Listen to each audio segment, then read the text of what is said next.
Assalamualaikum warahmatullahi wabarakatuh. Perkenalkan saya Lutfi Nafi dengan NIM B1B022008. Oke, perkenalkan saya Muhammad Atta Fadila dengan NIM B1A022067. Perkenalkan nama saya Fumi Handayani dengan NIM B1A022131. Saya Herun Yahya dengan NIM B1A022189. Ini kami akan menunjukkan pemetaan ekologi yang berlokasi di Fakultas Biologi Unsur. Untuk zonanya sendiri kami mengambil dua zona. Yang pertama ada taman depan Fakultas Biologi yang berada di sebelah barat Fakultas Biologi. Kemudian ada taman hutan belakang Fakultas Biologi yang berada di sebelah timur Fakultas Biologi. Fakultas Biologi Universitas Jenderal Sudirman tidak hanya berfungsi sebagai ruang akademik, tetapi juga merupakan landscape ekologis yang kaya akan interaksi antara manusia dan lingkungan sekitarnya. Dalam konteks etnobiologi, pendekatan etnoekologi memandang bahwa lingkungan tidak hanya terdiri dari unsur-unsur fisik dan biologis, tetapi juga memiliki makna sosial dan budaya yang melekat di dalamnya. Fakultas Biologi Universitas Jenderal Sudirman terdapat beberapa tempat yang memiliki peran ekologis di dalamnya, seperti taman depan dan hutan belakangnya. Oleh karena itu, memahami ekosistem kampus melalui lensa etnoekologi memungkinkan kita untuk mengetahui bagaimana masyarakat kampus, termasuk mahasiswa, dosen, dan staf, memaknai, memanfaatkan, dan merawat ruang-ruang ekologis di sekitar mereka. Selanjutnya, di sini kita akan masuk ke pemetaan ekologi pada bagian taman depan Fakultas Biologi Unsur. Nah, untuk tamannya ini sendiri berlokasi tepat di depan Fakultas Biologi Unsur itu sendiri. Dengan jenis vegetasi ada tanaman sendiri, terus ada pohon palem, bambu gading, pohon laru, pohon mangga, pohon gaharu, pohon peda emas, pohon kaliandra, bunga kamboja, bunga dalam pohon sawo, pohon salak, pohon kelor, dan pohon mahoni. Nah, untuk kondisi ekologisnya yaitu teduh, terus cukup sinar matahari, banyak daun dan air yang gugur. Terus selanjutnya untuk vegetasinya cukup rapat dengan suhu 27 derajat Celcius dan kelembapan 86%. Depan Fakultas Biologi untuk fungsinya menurut warga kampus yaitu tempat pemberdayaan bibit. Selanjutnya ada tempat pembudidayaan lebah di sebelah sana. Dan juga sebagai penyerap polutan. Seperti yang kita ketahui, kondisi kampus Fakultas Biologi ada di depan jalan raya, sehingga fungsi dari taman ini sebagai penyerap polutan dari CO yang keluar oleh asap kendaraan. Nah, selanjutnya ada kearifan dan budaya lokal. Mungkin teman-teman sendiri ada yang tahu bambu gading, bisa kita tunjukkan. Kita dulu, Kak. Nah, selanjutnya untuk pemetaan ekologis yang unik di taman depan Fakultas Biologi terdapat juga tempat pembudidayaan lebah. Bisa teman-teman lihat. Untuk kotak-kotak yang biasanya dijadikan untuk tempat pembudidayaan lebah itu sendiri. Sehingga untuk taman ini sendiri selain juga tempat untuk penyerapan polutan oleh pohon-pohon dan juga pembudidayaan atau pembibitan seperti yang kita lihat, ini merupakan bagian dari pembibitan yang sudah di tahap lanjut, juga dijadikan sebagai tempat pembudidayaan lebah. Ini bisa kita lihat ada 1, 2, 3, 4, 5 pembudidayaan lebah yang ada di taman depan Fakultas Biologi. Untuk budaya atau kearifan lokal masyarakat yang ada di depan taman depan Fakultas Biologi ini ada bambu gading. Seperti yang teman-teman lihat, bambu ini dibanding bambu-bambu lainnya memiliki ciri khas, yaitu batangnya yang berwarna kuning. Nah, bambu gading ini sendiri menurut kepercayaan di suku Jawa khususnya dipercaya sebagai tempat mistis atau bisa dijadikan tanaman sakti yang mungkin bisa dikaitkan dengan kejadian mistis yang ada di Pulau Jawa itu sendiri. Ini saya akan menjelaskan terkait vegetasi yang ada di zona 2, yaitu di hutan belakang Fakultas Biologi Unsur. Yang pertama ada jambu air, kemudian ada angka, selanjutnya ada sirsa, pisang, atau dia termasuk dalam tanaman buah. Kemudian ada jati, damar, mahoni, dan juga cemara. Mereka termasuk dalam tanaman peneduh dan juga berkayu. Kemudian ada tanaman kamboja dan juga matoa. Mereka berdua ada di jenis tanaman obat. Kemudian ada bunga kertas dan juga santostemon. Mereka ada di jenis tanaman hias.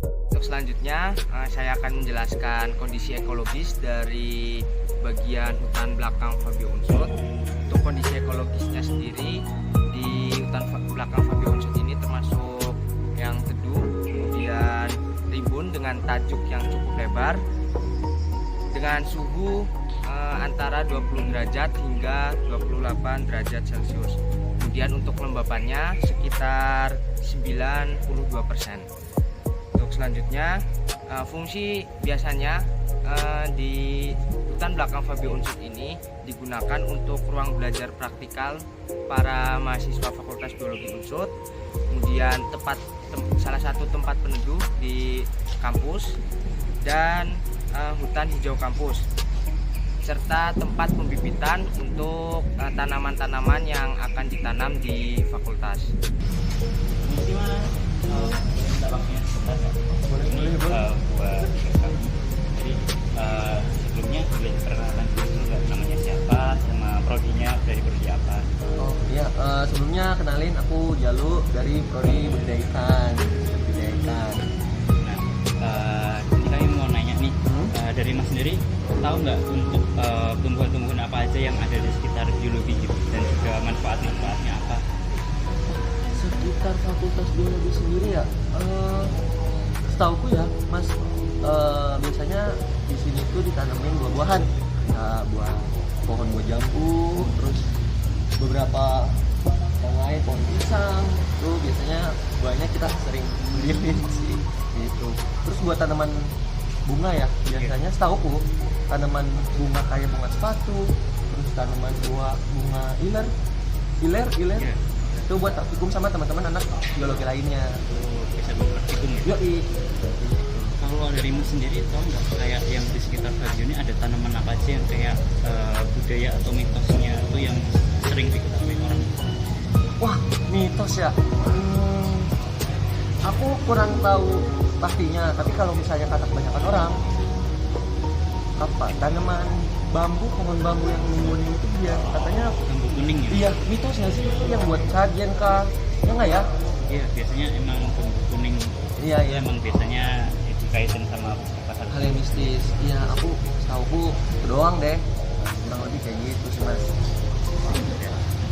Kalau gitu terima kasih ya Mas ya atas waktunya. Maaf mengganggu. Aman. Yo, sama.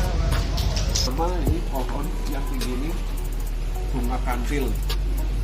Tahu kan bunga kantil ya? Bunga kantil itu kan terutama aroma wanginya ya, itu wanginya yang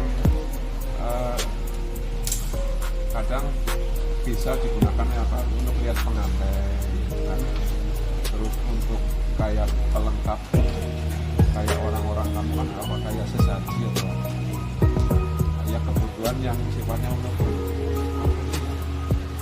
orang yang adat lah ya.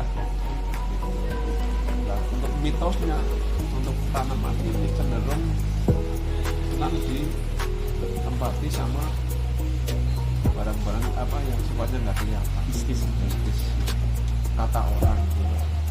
Dan saya sendiri belum pernah, dan malah harapannya jangan sampai pernah lihat, soalnya takut juga. Gitu sih Pak. Jadi pohon bunga kantil cenderung dalam cerita seperti itu. Terus mitos lain, manfaat kayunya. Kayu itu kan kadang ada yang menggunakan sebagai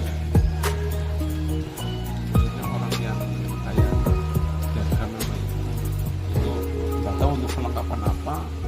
Nanti kadang kalau lihat kayu itu ditebak, kadang ada yang minta kayak pokoknya potongan kayu itulah taruh di ruangan yang untuk jual. Manfaatnya apa saya nggak tahu, tapi cerita orang seperti itu.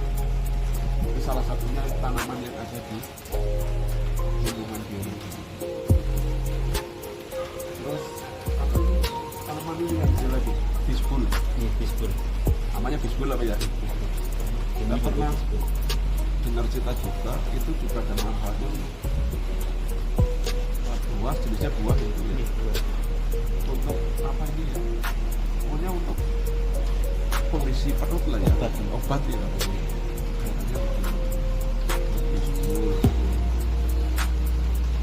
Aromanya juga kayak durian apa ya, manis-manis gitu lah rasanya. Tapi aromanya menyengat. Katanya bisa untuk penyembuhan apa yang kondisi asam lambung atau selisih. Paling yang saya tahu ini. Yang satu lagi itu ada tapi sudah dipangkas apa ya? Namanya apa ya? Tumbuhannya merambat itu. Itu bisa untuk yang bikin tahu cau. Apa ya? Cincau.